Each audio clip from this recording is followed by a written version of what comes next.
बोलो श्री परमहंस दयाल जी महाराज की जय। बोलो नगली निवासी गढ़गढ़ वासी भगवान की जय। बोलो अम्बाला वाले श्री गुरु महाराज की जय।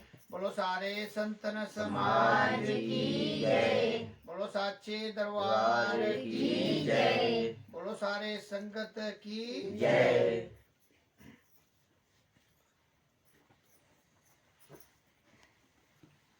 सत्यम बोधमयम नररूपमल्लम प्रत्यक्षमेव सर्वेश्वरम रत्नेरमण्डित शिरशिशुभ्रमुक्तं शताम्रे शोभितं मुक्तामाल भूषितं च हृदयं सिंहासने संस्थितं भक्तानां वरदं प्रसन्नवदनं श्री सद्गुरुं नमाम्यहं। श्री सद्गुरुं नमाम्यहं। बंदो चरण सरोज गुरु बंदो चरण सरोज गुरु मुद मंगल आगार जेहि सेवत नर होते हैं भव सागर से पार। गुरु जी के सिमरण मात्र से नाशत विघ्न अनंत। गुरु जी के सिमरण मात्र से नाशत विघ्न अनंत। तांते सर्वारंभ में ध्यावत सब संत जेहि खोजत ब्रह्मा थके सुर नर मुनि और देवा कहत कबीर सुन साधवा कर गुरु की सेवा।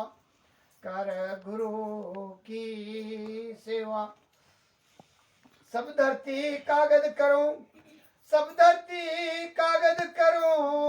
लेखनी सब मन राय।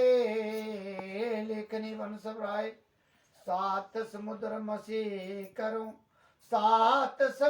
मसी करूं गुरु गुण लिखा न जाए। ब्रह्मानंदम परम सुखदम केवलम ज्ञान मूर्ति द्वंद्वातीतं गगन सदृष्टं तत्त्वमस्यादिलक्ष्यम् एकं नित्यं विमलमचलं सर्वसाक्षिभूतं भावातीतं त्रिगुणरहितं सद्गुरुं तं नमामि। वेद शास्त्र और भागवत गीता पढ़े जो कोई तीन काल संतुष्ट मन बिना गुरु कृपा न होए। गुरु ब्रह्मा गुरु विष्णु गुरुर्देवो महेश्वरा गुरु साक्षात परब्रह्म तस्मै श्री गुरुवे नमः।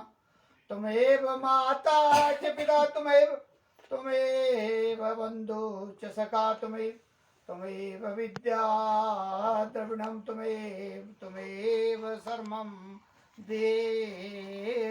देवा तुमेव सर्वं देव। बोलो जयकारा बोलो मेरे श्री महाराज की जय। परम आदरणीय प्रातः पूजनीय हमारे दादा गुरु श्री परमहंस दयाल जी के चरणों में मेरा दंडवत कोटि कोटि प्रणाम। नगली निवासी घटगढ़ वासी भगवान सभी के हृदय में बसने वाले उनके चरणों में मेरा दंडवत कोटि कोटि प्रणाम। और अम्बाला वाले गुरु महाराज जी जिनके पथ प्रदर्शन पे हम सभी चले हैं उनके चरणों में मेरा दंडवत कोटि कोटि प्रणाम। जितने भी हमारे संत महात्मा जिससे आप सभी जुड़े हैं उन सभी के चरणों में मेरा दंडवत कोटि कोटि प्रणाम। और जो भी संगत यहाँ आई हुई है और इस परिवार को मेरा दंडवत कोटि कोटि प्रणाम और जय सच्चिदानंद जी। तो अभी आपने अच्छे अच्छे भजन गाए। भजन के माध्यम से बहुत सी सीख मिलती है कि हमारा जीवन का असली उद्देश्य क्या होना चाहिए। इसी तरफ इशारा होता है। सत्संग का मतलब है सत्य का ज्ञान। सत्य क्या है? जो सभी के कण कण में बसा हुआ है लेकिन उसका कोई आकार नहीं है। और चित्त क्या है? जिसका मिलन, जो जिससे हमारा ये सारा वजूद है, हम सभी हैं, जो हमारे अंदर बसा हुआ एक अंश है उसी परमात्मा का, पिता परमेश्वर का। तो उन चीजों का ज्ञान और उन चीजों को जानने के लिए जो ये सत्य का संग, मतलब सत्य को जानने के लिए जो हम इकट्ठे होते हैं, तो उसी को सत्संग कहा जाता है। जहाँ में असली जो काम है, बाकी काम तो दुनिया के चले हुए, लेकिन असली काम क्या है हमारा, उसके विषय में यहाँ जो हम इकट्ठे होते हैं। तो आज ये सुलखनी घड़ियाँ सभी के लिए जो जी यहाँ पहुँचे हैं, और जो माध्यम बना है, कोरोना सारे संसार में छाया हुआ है और इतना विकराल रूप आज लिया हुआ है कि पूरे संसार में भारत का पहला नंबर आ चुका है एक दिन के केस में, आज की डेट में। तो उन चीज़ों को मद्देनजर रखते हुए हमें प्रिकॉशन भी लेने हैं, बच के भी रहना है, क्योंकि हेल्थ इज़ वेल्थ। अगर हेल्थ है तो सभी ठीक है, नहीं तो कुछ भी नहीं है संसार में। तो इन चीज़ों को भी साथ में मद्देनजर रखते हुए हमें जो इंस्ट्रक्शन दी जाती है उसको फॉलो करना है हम सभी को। हमारे 11 बजे गांव में इसलिए इसका प्रभाव नहीं है क्योंकि यहाँ सभी हार्ड वर्क करते हैं, और जब किसी भी हार्ड वर्क करने से पसीना जब शरीर का निकलता है तो हम वैसे ही स्वस्थ हो जाते हैं। तो यहाँ इसका कोई ज़्यादा प्रयोग नहीं माना जाता। लेकिन फिर भी क्योंकि जो बाहर से कोई भी आता है, जैसे हमारे शहरों से लोग आते हैं, तो थोड़ा सा प्रिकॉशन सभी को रखना है, क्योंकि जो हमारे को इंस्ट्रक्शन दी जाती है समाज में रहना है, उसके साथ हमें वो भी फॉलो करना है। तो सभी मतलब जैसे जैसे बाहर निकलते हैं या शहरों में जाते हैं तो जरूर मास्क लगा के ही चले। आजकल चालान भी काफ़ी हो रहे, कल की डेट में 5000 से ऊपर चालान होंगे। तो इन चीज़ों को थोड़ा थोड़ा मद्देनजर रखते हुए और सभी सावधानियाँ बरतते हुए हमें इन चीज़ों को, जो हमारा असली काम है, उसको भी बढ़ाना है। तो आज जो है हम काफ़ी दिनों के बाद फिर से इकट्ठे हुए हैं, और गुरु महाराज जी की कृपा हुई है कि इस चलायमान संसार में हमें कुछ थोड़ा समय, कुछ अच्छी रुएँ होती हैं बीच में, उनकी वजह से मिल जाता है सभी को। और इसमें हमारी हाजिरी लगनी बहुत ज़रूरी है, क्योंकि देखो जैसे हम पढ़ाई भी करते हैं, अगर 1 महीने तक मान लो हमने पहला लेसन तैयार कर लिया और 1 महीने बाद ये सोचे कि हमारे को सारा याद रहेगा, तो होगा नहीं, ऐसा संभव नहीं होता। क्योंकि हमारा जो दिनचर्या है उसमें तरह तरह के हमारे अंदर विचार चलते हैं, तरह तरह के महत्व बनते हैं। एक किस्म से अंदर महाभारत ही चला होता है, कभी कोई दिशा कभी कोई दिशा, इस तरह हम पकड़े रहते हैं। तो इसलिए जो ये घड़ियाँ होती हैं, इसमें हाजिरी लगाना बहुत ज़रूरी है।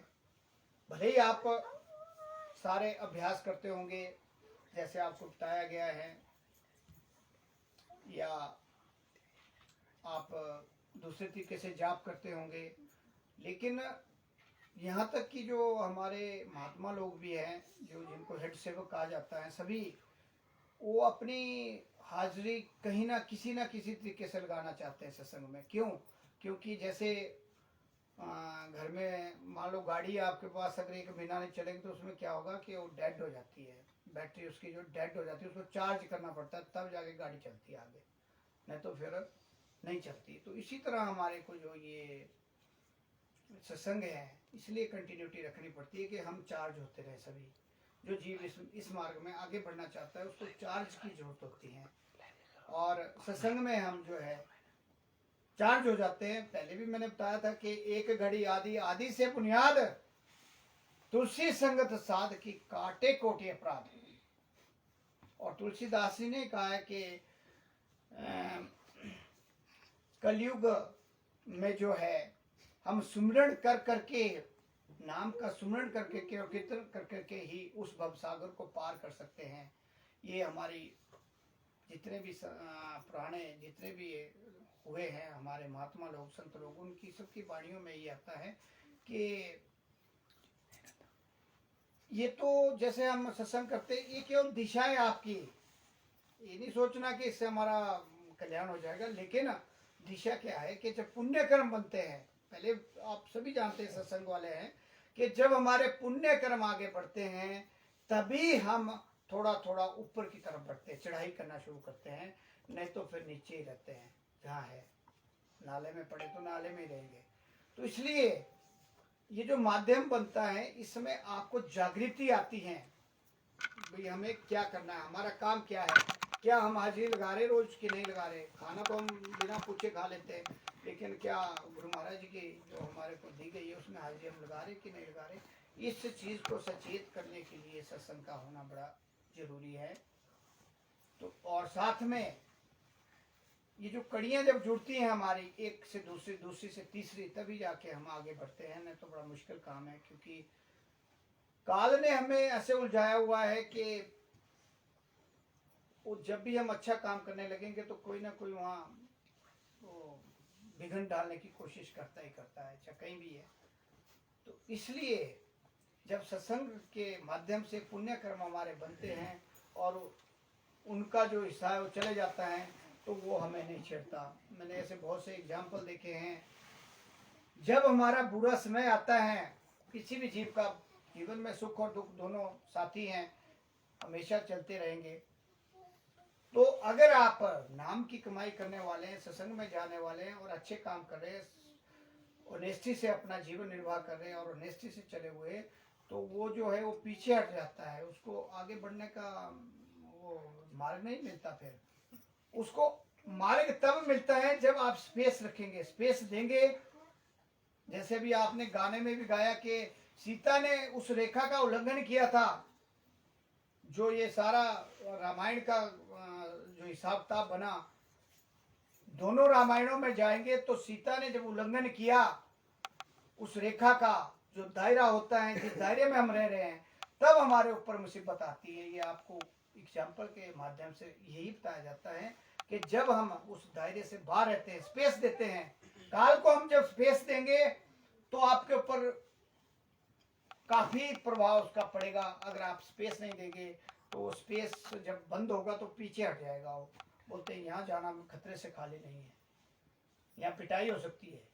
तो इसलिए जो है हमें स्पेस नहीं देना है, हमें आगे बढ़ना है। क्योंकि जीवन का लक्ष्य यही बनाना है। जब आपको ऐसा दरबार मिल गया है गुरु महाराज जी का, जहाँ से हमारे को सीधा रास्ता मिल रहा है, तो हमें इधर उधर भटकने की जरूरत नहीं है।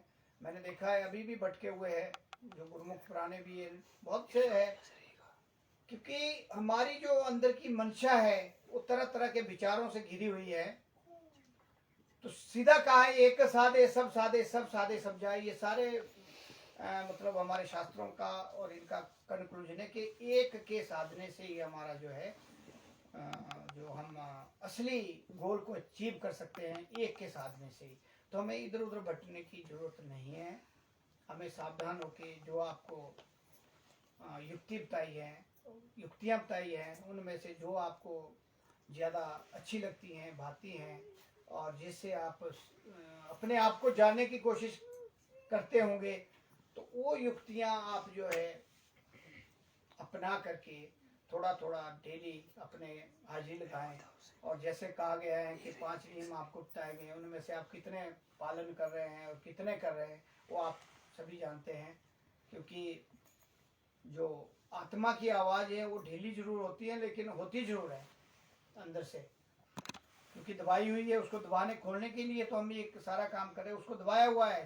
पहले मन, समुद्र, फिर 7 धाराएं, नदियां उसके साथ, फिर उसके साथ दबी हुई है नीचे।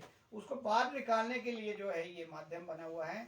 और ये माध्यम कोई, जैसे हमारे बहुत से प्रश्न करते मनमुखी लोग, क्योंकि अब जैसे बोलते हैं ना, भाई केले को आग लगा दी जाए ना, तो वो जलेगा नहीं, वो उल्टा धुआं ही छोड़ेगा, वो वैसे ही रहेगा। वैसे ही जो मनमुख जो जड़ मट्टी के होते हैं उनके कई उल्टे सीधे प्रश्न होते हैं कि मतलब जो है ये सत्संग क्या है, ये नाम क्या है, ये फलाना, मतलब तरह तरह के क्वेश्चन होते हैं। तो मैं उन्हें जो भी सुन रहा होगा या जिसकी समझ नहीं आता, मैं पहले भी कहा था कि नाम कोई बाहर की वस्तु नहीं है। इसके बारे में मैं बहुत ज़्यादा डीपली इसकी खोज कर ली है और मतलब जिसको बोलते हैं कि इससे ऊपर कोई चीज़ नहीं है। जब प्रकृति बनी है, जब ये प्रकृति बनी है, जब ये धरती बनी है, उस समय से ये चली हुई है, ये हमारे साथ चला हुआ है।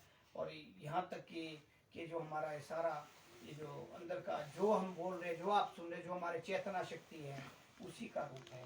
तो जो बोलते हैं शब्द धरती शब्द काश, शब्द शब्द भयो प्रकाश, सगली सृष्टि घट घट आछे, नानक घट घट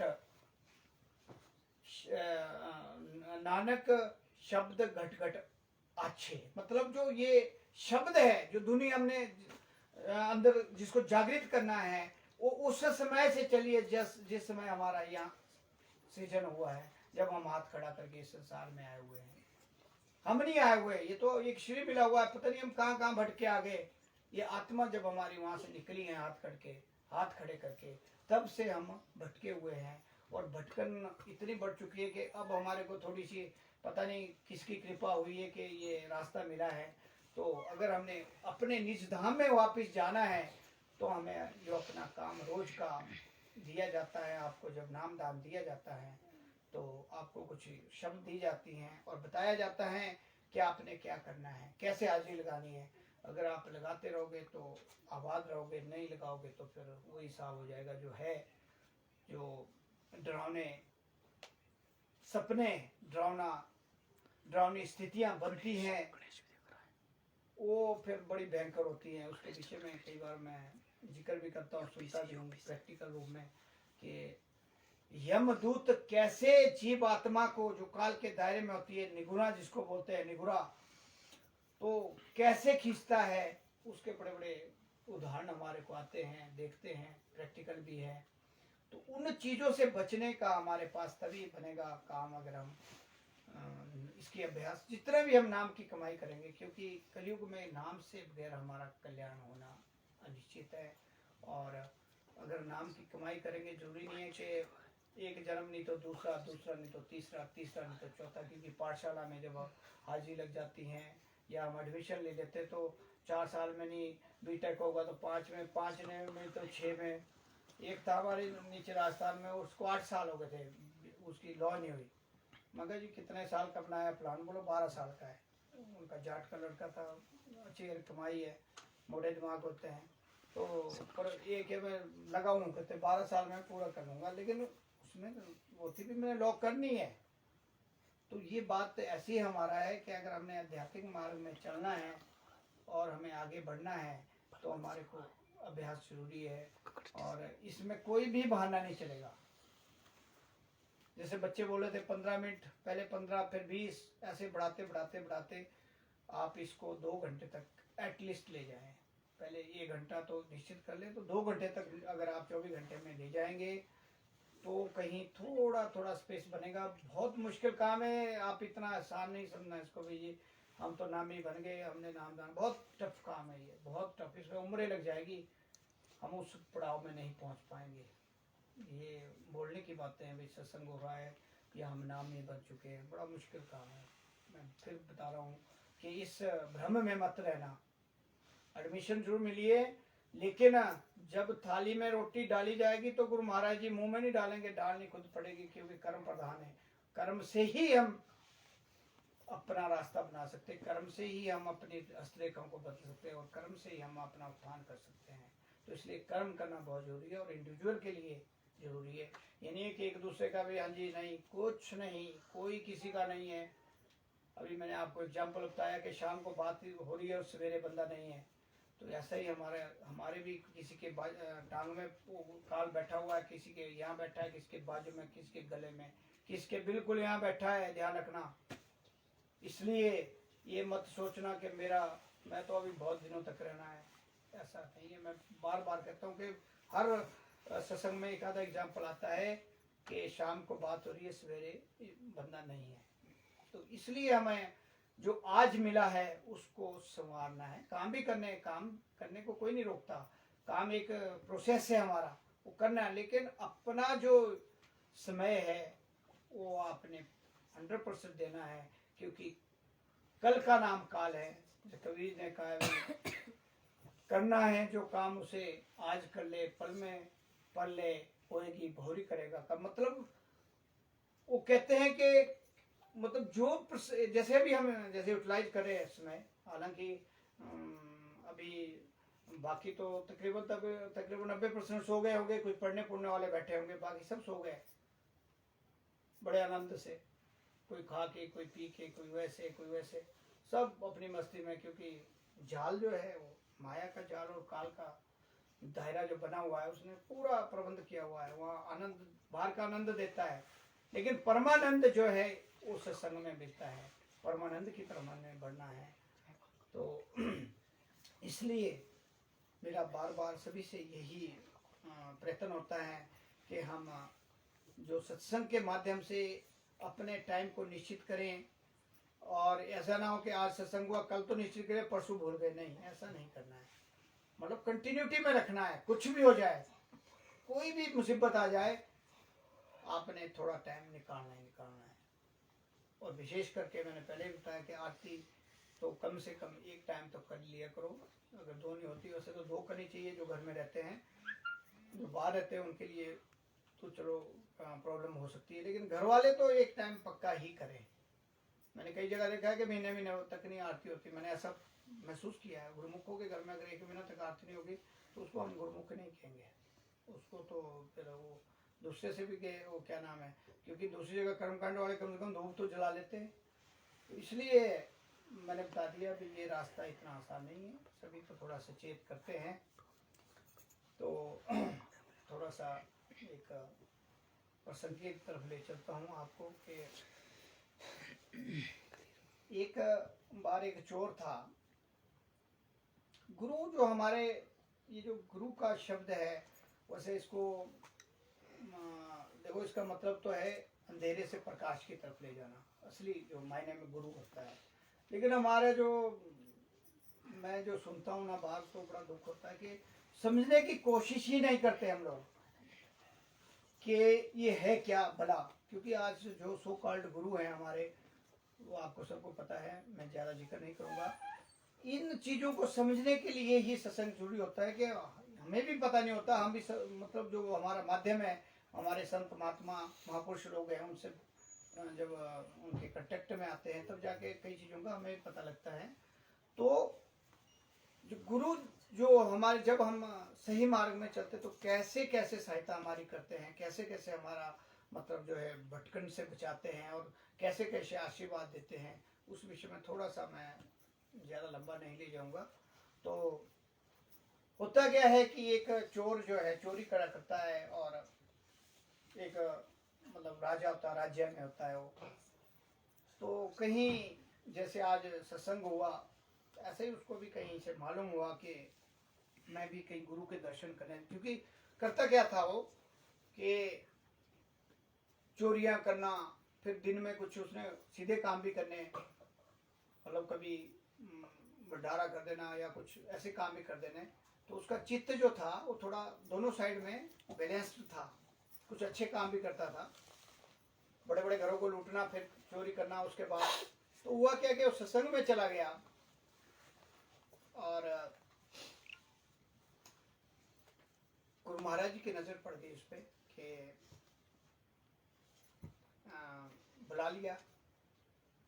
तो उसने सबसे पहली शर्त कहते मैं कुछ आपको बातें बताना नहीं, पूछा उससे कि आप क्या करते हैं।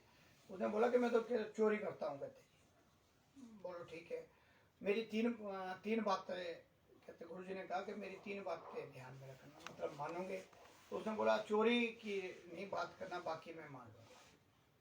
गुरु जी ने कहा कि ठीक है महाराज। तो उसने मतलब उनको बताया गया कि आपने एक तो सच बोलना है, और जो भी काम करता है उसको मतलब प्रोसेस समझना है। और तीसरी बात है कि जितने भी कोई आपको औरत मिलेगी, बच्ची मिलेगी, बच्ची को आपने बेटी समझना है, और जो आपसे बड़े होंगे उनको माँ का दर्जा मतलब उस दृष्टि से देखना है। तो वो मान गया, शर्त है भी ठीक है जी, कोई बात नहीं है, कोई बड़ी बात नहीं है। तो एक दिन क्या हुआ कि वो चोरी करने चला गया, राजा के महल में पहुंच गया।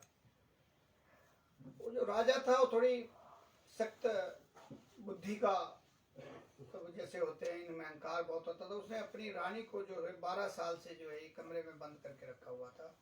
क्यों? क्योंकि मेरे ख्याल राजा के औलाद नहीं थी, कुछ ऐसा ही विषय था।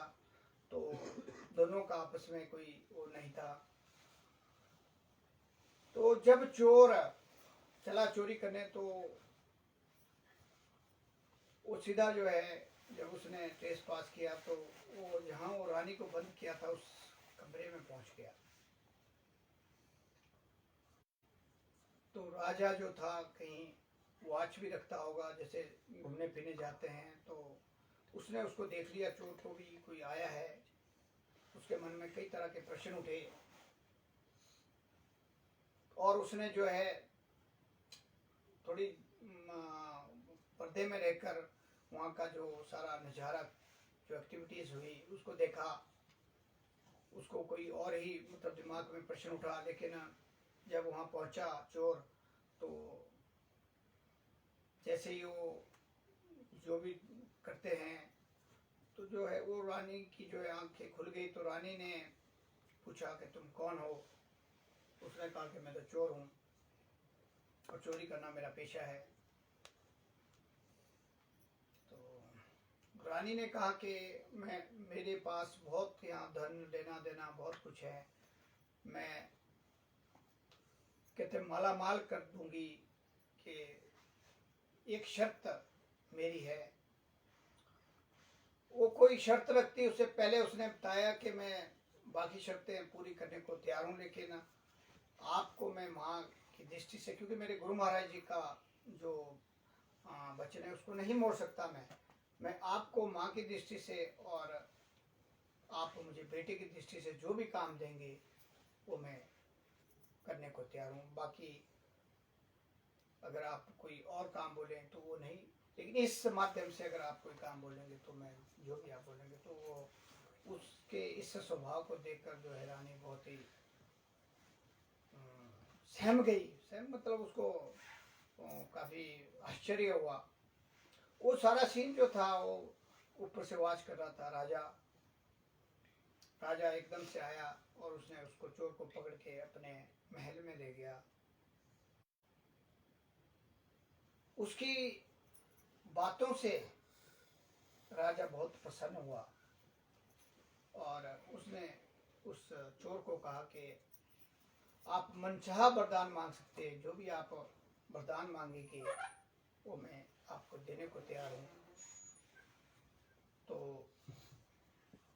उसने, लड़के ने, जो चोर था, कहा कि अगर आप सही मायने में अगर मुझे कुछ देना चाहते हैं तो मैं आपसे ये रिक्वेस्ट करूँगा कि जो आपने अपनी महारानी को 12 साल से जो ये सज़ा दे रखी है, उन्हें दुहागिन से सुहागिन बनाए। तो राजा बहुत और प्रसन्न हुआ और उसने उसकी बात को माना कि ठीक है, मैं आज से ही जो है उनको अपनाऊंगा। और जब रानी को वहाँ बुलाया गया तो राजा ने रानी से कहा कि मैं आज बहुत प्रसन्न हूँ, आप भी मांगो कोई वरदान, अगर आपके मन में कोई वरदान। तो आज तो रानी विश्वास नहीं करती थी। रानी ने कहा कि आप मोहर लगा के पहले एक कागज में मोहर लगा के दो कि हाँ मैं जो मांगूंगी कि आप देंगे, तभी मैं भर मांगूंगी, वैसे नहीं। तो राजा इतना प्रसन्न था कि उसने मोहर लगा के रानी को कागज दे दिया। तो रानी ने कहा कि पिछले 12 सालों से हमारे कोई भी बेटा नहीं है, मैं चाहती हूँ कि इसी लड़के को जो है हम अपना बेटा बना लें। राजा बहुत प्रसन्न हुआ और उसने जो है वो उनकी बात मान ली और मतलब जो है तीनों का जो जीवन है वो परिवर्तित हो गया। रानी अपनी जगह आ गई, राजा अपनी जगह, और वो जो चोर था वो उनका बेटा बन गया। और जब ये चीज़ राजा ने उस लड़के से पूछी, चोर से पूछी कि आपने ये कहाँ से ये जो ऐसी बातें सीखी हैं, तो उसने अपना पूरा विवरण बताया कि मेरे गुरु महाराज जी ने मुझे केवल एक या दो सत्य कहने के लिए ही कहा था और एक शर्त रखी थी। बाकी मैंने उनको मना कर दिया था कि मैं आपकी कोई बात मानने को तैयार नहीं हूँ, लेकिन मेरी एक बात मानने पर भी मुझे इतना कुछ मिल गया। अगर मैं पूरी बात गुरु महाराज की मानता तो पता नहीं मेरा क्या होता। और फिर उसने जो है लाख लाख शुक्र गुरु महाराज जी का किया और वहाँ से चला और उनकी शरण में जाकर माफिया मांगी, अपनी पिछली गलतियों का एहसास किया और जो मैंने कितने बुरे कर्म किए हैं उसका जो छुटकारा आप ही करा सकते हैं। और उनकी चरण शरण में होकर नामदान की दीक्षा लेकर और उनको भी, राजा और रानी को भी दीक्षित करके एक ऐसा माहौल बना दिया जिससे कि पूरा समाज ही सत्संगी बन गया। और साथ में उन्होंने उसको अपना उत्तराधिकारी बनाकर बाद में जो है पूरा राज्य उसी चोर से जो साध बन गया उसके नाम कर दिया। तो इस तरह से जो सारा कंक्लूजन ये है कि जब हम गुरु आज्ञा में अगर एक शब्द भी हम गुरु आज्ञा में रहकर उसे पूरे समर्पण, आत्मसमर्पण से पूरी तरह से करेंगे तो इसमें कोई भी शिका गिलवा नहीं है, ना ही कोई शक है, ना ही कोई हमारे मन में संशय है कि हम अपने उस मुकाम की तरफ ना बढ़े। तो इस तरह से गुरु महाराज जी जो है हर समय हमारे अंग संग और जो भी शरणागत होगा उसके अंग संग रहते हैं और हमेशा हमारी डायरेक्ट और इनडायरेक्ट दोनों माध्यम से हमारी सहायता करते हैं। तो हमें चाहिए कि सभी जितने भी जीव हैं कि जैसे भी हमारा मतलब जैसे भी कोई भी शब्द बताया जाता है वो सब निकलता है। कहीं भी आप सत्संग में जाते हैं तो उनको पालन करना है। अगर हम पालन करेंगे और उस रास्ते में चलेंगे तो रंक से राजा, और नहीं चलेंगे तो राजा से रंक, दोनों तरफ चलता है। जैसे मैंने पहले कहा कि अगर हम स्पेस रखेंगे तो आपके ऊपर मुसीबत आएगी, अगर हम स्पेस नहीं रखेंगे मुसीबत आने का कोई डर नहीं है। और ये साबित है, बहुत सी जगह में इसको साबित किया गया है। जैसे आपका द्रौपदी का उदाहरण ले लो कि जब चीरहरण हुआ था तो क्या हुआ था कि पहले वो भीष्म पितामह के चरणों में पड़ी, क्योंकि संसारिक लोग हैं हम सारे, वो भी संसारिक थे उस टाइम। फिर उनके जो गुरु थे उन सबके चरणों में पड़े, लेकिन गुरु भी उन्हीं वहाँ तक ही थे जहाँ तक है। फिर उसके बाद वो अपने पति देवों के पास गई, वो सारा समय वेस्ट हो गया, वो सारा समय बताया गया हुआ। काल जो है, काल को समय देना अपनी मतलब दुर्दशा करना है। दुर्दशा इसलिए हुई, अगर वो पहले में ही सीधा पुकार उनको छोड़ के सीधा एक मन से उस टाइम अपने भगवान को पुकारती तो उतना कष्ट नहीं होना था। उसको कष्ट जो हुआ है, जो आपने देखा है, वो सारा जो है अपनी गलतियों के कारण हुआ है। हमें अपनी गलतियों से होता है। तभी बोलते हैं एक साधे सब साधे, सब साधे सब जाए। इसलिए कहा जाता है कि हम क्या हैं कि कभी इधर भागे, कभी उधर भागे हैं, कभी पूर्व, कभी पश्चिम, कभी उत्तर। थोड़ी सी बीमारी हो गई तो चलो झाड़ने वाले के पास, हाँ थोड़ा सा कोई खारिश हो गई, चलो देवते के पास ऊपर चलते, डॉक्टर महादेव या क्या नाम केड़ा इधर पार भी देवता, वहाँ चलते जी। अच्छा, या फिर वो दाव के पास चलते जी। और इस तरह हम अपने भटकने, क्योंकि आपको विश्वास ही नहीं है, इतनी बड़ी पावर बैठी है, आपको विश्वास ही नहीं है। मैं मुंह पे कह रहा हूँ, आप विश्वास करना सीखो, आत्म समर्पण करना सीखो। जिस दिन आपको आत्म समर्पण आ गया, उस दिन ये सभी आपके पास आएंगे, आपने नहीं जाना है वहाँ, वो खुद आएंगे। डाउ भी आएंगे, डाउ के डैडी भी आएंगे, लेकिन विश्वास करना सीखो। मरना अपने को मिटाना ही सब कुछ है। जब हम अपने को मिटा देते हैं किसी भी चीज पे, तो ऐसा कुछ कहीं भी नहीं है कि हम वो हमारी सहायता करने ना आए। लेकिन हमारे हम क्या करते हैं कि हमें विश्वास नहीं है, पूर्णतः विश्वास नहीं, हम भटके हुए हैं। सत्संग कर रहे हैं, सब कुछ कर रहे हैं, हम स्थापित किए गुरु महाराज जी, लेकिन जो हमारी अंदर की विकार जिसको बोलते हैं, वो हमारे सही नहीं हुए। वो टाइम लगेगा, वो तब इसलिए समय लगेगा कि हम अपनी जो है दिनचर्या में उस विधि से नहीं चल रहे हैं जो विधि बताई गई है। इसलिए ये सारे हमारे जो चलते हैं उतार चढ़ाव जिंदगी के, तभी चलते हैं, वरना मतलब नहीं है। अभी जो बच्चे ने प्रश्न किए वो यही थे, उसी तरफ इशारा था। ये इशारा था कि 6-6 घंटे बैठने से क्या मिलता है, प्रश्न था। मैंने उसका उत्तर दिया जो मैंने देना था, जो संभव में समझता था। लेकिन बात उसकी भी एक जगह सही है। कोई प्रश्न करता है, मैं अप्रिशिएट करता हूँ उनको, चाहे वो मनमुखी है चाहे गुरुमुखी है, लेकिन जब तक हमने अपने आप को नहीं सुधारा, 100% नहीं सुधारा, तब तक हमारा सोचना आगे ये सोचें कि हम तो पता नहीं कहाँ पहुँच गए, तो ये सब आप भ्रमित समझो, ब्रह्म जाल में है।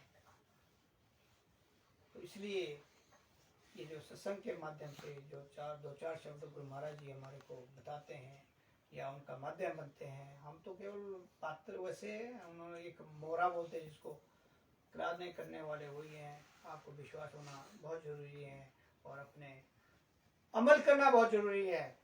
किताब पढ़ने से नहीं खाना बनाना आएगा। किताब पढ़ ली, रट लिया, राम राम सारी जिंदगी करते रह गए। एक बार बोलते हैं कि 18,000 बार मैंने सुखमणि पढ़ी, गुरु महाराज जी के पास गए, उन्होंने बोला क्या पाया? 18,000 बार पढ़ के क्या पाया? कुछ आया, कुछ ज्ञान हुआ कि नहीं जी? तो क्या किया? Time waste.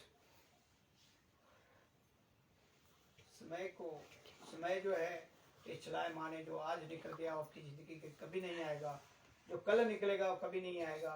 वो जा रहा है, हम पीछे हट रहे हैं, हम पीछे हैं, वो भाग रहा है, हमें साथ चढ़ना है।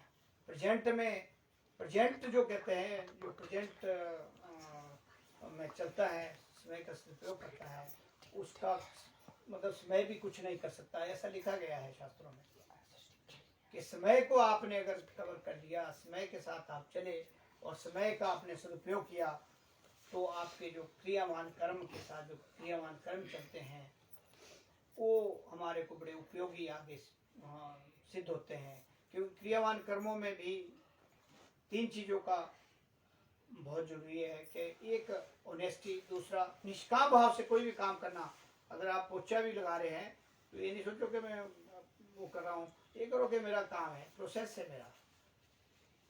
और तीसरी बात है कि आपने ये सत्संग और ये छोटा मोटा आप दान पुण्य करते रहते हैं, वो बड़ा जरूरी होता है। साथ साथ में अगर हॉस्पिटलों से बचना है, मैं एक चीज़ बता दूं,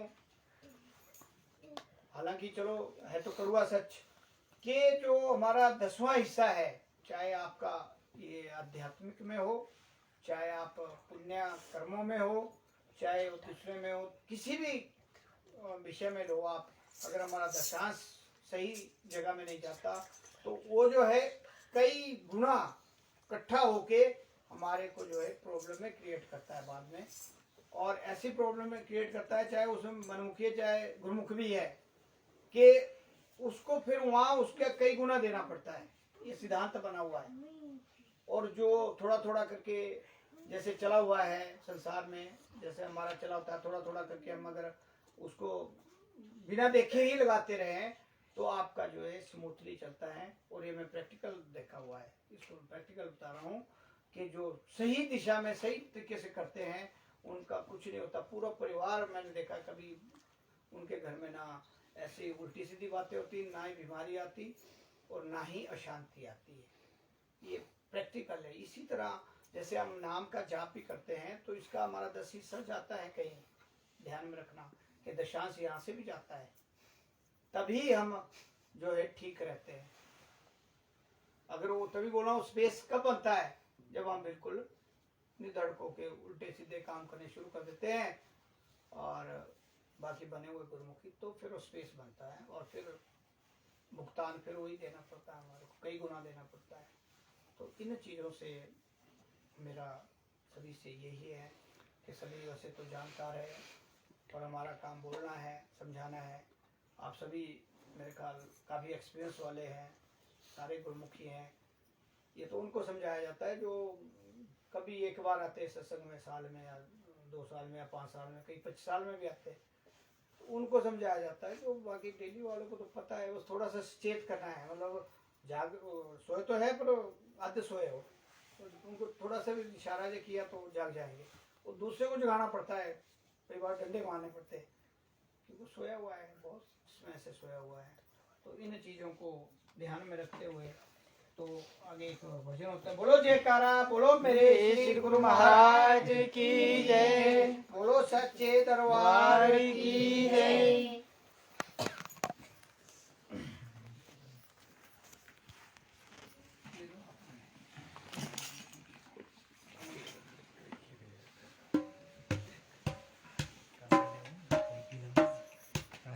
दरबार तेरा दाता, दरबार तेरा दाता, दरबारों में कहे दरबार तेरा दाता, दरबारों में कहे जैसे पलक में चांद, सितारों में कहे जैसे पलक में चांद, सितारों में कहे जैसे बसंत की बहारों में कहे, जैसे बसंत की बहारों में कहे वैसे इस दरबार का नजारा, नजारों में कहे वैसे इस दरबार का नजारा, नजारों में कहे, नजारों में कहे।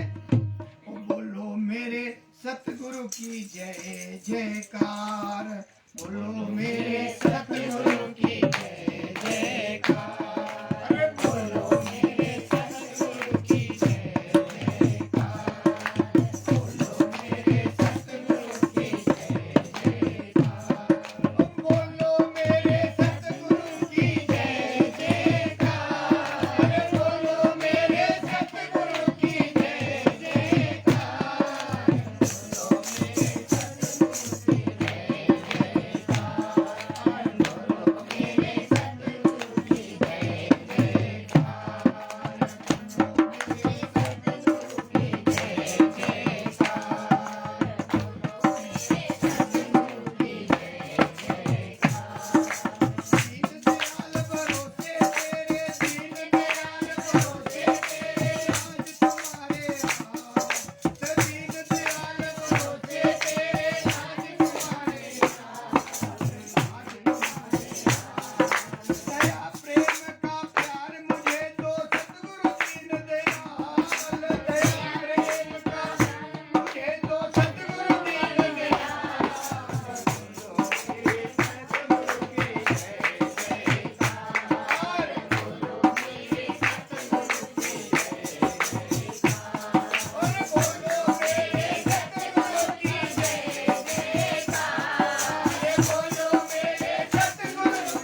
भगवान की जय। बोला वाले श्री गुरु महाराज की जय। बोलो श्री परमहंस दयाल जी महाराज की जय। बोलो सच्चे दरबार की जय।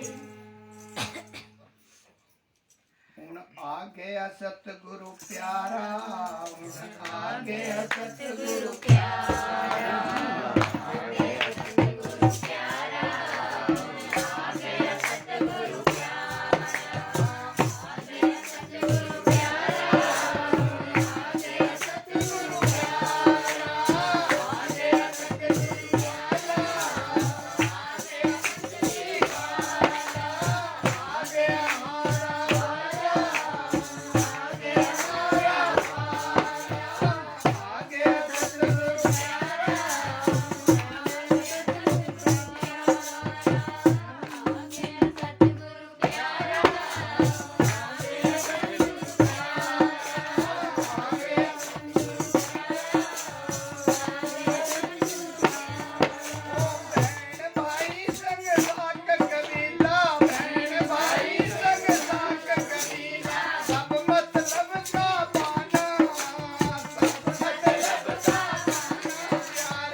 मोको कहाँ ढूंढे रे बंदे, मैं तो तेरे पास में। सबने सुना है। तो इसमें सारी चीज़ों का वर्णन है। ना तीर्थ में, ना मूर्त में, ना एकांत निवास में। अब हम क्या करते हैं, तीर्थ में जाते हैं और एकांत में बैठ जाते हैं और दूसरा मूर्त में ढूंढने की कोशिश करते हैं। क्या बोलते हैं, ना तीर्थ में, ना मूर्त में, ना एकांत निवास में, ना मंदिर में, ना मस्जिद में, ना कावे कैलाश में। अब वो कैलाश में हमारे काफ़ी बुकिंग होती है। मैं चैनल में देखता हूँ, एक तो पूरा चैनल बनाया, आप कैलाश वहाँ ले जाते हैं आपको मानसरोवर कैलाश की यात्रा में जहाज़ों के द्वारा। ना मैं जप में, ना मैं तप में, ना मैं व्रत उपवास में, ना मैं कर्म कांड में रहता, ना मैं योग संन्यास में, नहीं प्राणी में, नहीं पिंड में, ना ही ब्रह्मांड आकाश में। अब पिंड आपको पता है सबको, ये सारा हमारा पिंड है। फिर हम दसवें द्वार जैसे ऊपर चलते हैं ब्रह्मांड है। फिर हमारा ब्रह्मांड खत्म होता है, फिर महाशून्य आता है, फिर हमारा आगे का रास्ता सतखंड का बनता है। तो क्या बोलते हैं कि मैं ना पिंड में हूँ, ना ब्रह्मांड में, ना आकाश में, ना मैं त्रिकुट भंवर गुफा में हूँ। अब ये त्रिकुट गुफा की बात आई है, ये को मैं काफी पहले बताया है, फिर जिक्र करेंगे। सब श्वासों की श्वास में। तो कितनी बड़ी बात है कि आपको जो शब्द दिया गया है वो क्या है, श्वासों का खेल है। क्या बोलता है, सब श्वासों की श्वास में, खोजी हुए तुरंत मिल जाऊं, पल भर की तलाश में। अब आप सारे जो है पल देख लो, पल की बात कही है यहाँ, ऐसा नहीं है। अगर हम चाहें, क्योंकि हमारे अंदर इतनी एनर्जी है कि हम 20% ही यूज करें, 80% आपके अंदर है, सबके अंदर है। तो यहाँ साफ बोला है कि खोजी हुए तुरंत मिल जाऊं, पल भर की तलाश में। कहत कबीर सुनो भाई साधो, मैं तो हूँ विश्राम में, मुझको कहाँ ढूंढे रे बंदे, मैं तो तेरे पास में। तो इस तरह हमारा जो ये हम चले हुए हैं, हम चले हैं द्वैत रूप में, हमें एक रूप में होना है, तभी हमारा सभी का कल्याण होगा। तो थोड़ा सा मैं अभी 3 मिनट का समय लूँगा। सभी अपने मोबाइल वगैरह सारा बंद करके अपने उसमें आ जाए, बैठ जाए ताड़ी देके। एक थोड़ी सी आपको विधि